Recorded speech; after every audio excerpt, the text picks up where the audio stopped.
Hi, I'm Michael Murata, and you're watching What Would Michael Do? Have you been stress cooking? Because I know I have, but why stop now? It's tough times, but what we can do is eat, and eat well. Tonight I'm making a very simple dish that I've made many times before. It is just some roasted chicken with lots of smoked paprika and roasted potatoes with just some salt and pepper. Could not be easier. I'm going to douse it with a little bit of olive oil, especially on the potatoes, and lots of fresh squeezed lemon. Doesn't that look great? It's not even cooked yet. That's going to go into the oven at 375 for about an hour.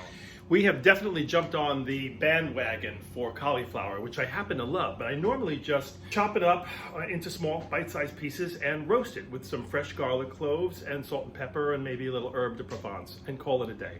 But today I wanted to do something more fun for a side dish, and I'm going to try roasting the entire head. So let's give it a shot. The first thing we're going to do is trim off all of these big fat leaves on the bottom and get rid of the greens.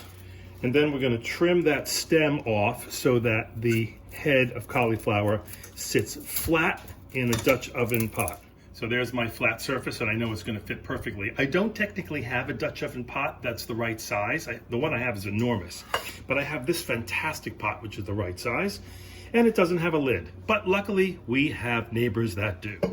That covers it nicely. Thank you, Michael and Tim. We're going to create the glaze for the cauliflower. We start with 1.5 teaspoons of fennel seeds.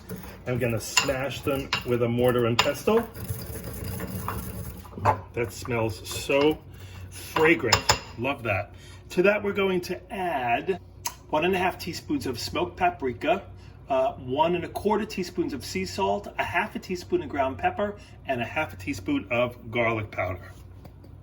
Just going to whisk that up with my little baby whisk.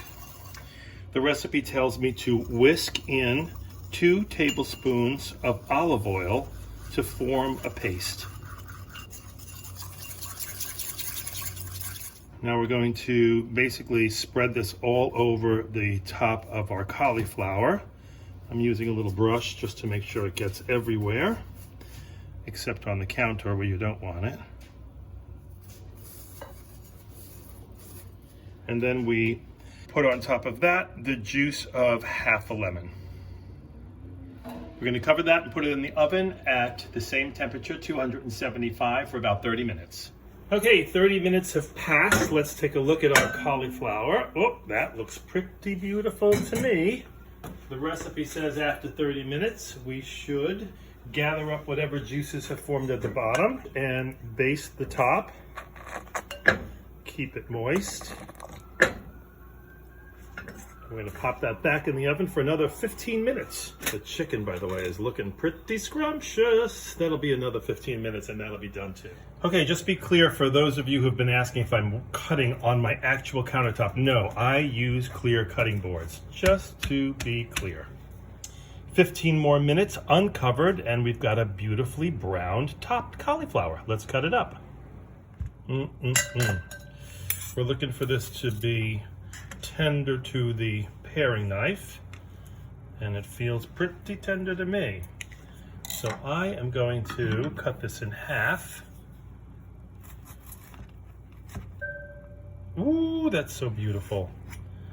And then I'm going to quarter it, and that is going to be our gorgeous side dish for tonight. There's tonight's dinner: roasted chicken with lemon and paprika and whole-headed roasted cauliflower. Doesn't that look scrumptious? And it's a beige meal. You know what that means. Bon appetit. Share and subscribe, my 2 favorite words. Stay well, stay happy. Thanks for watching.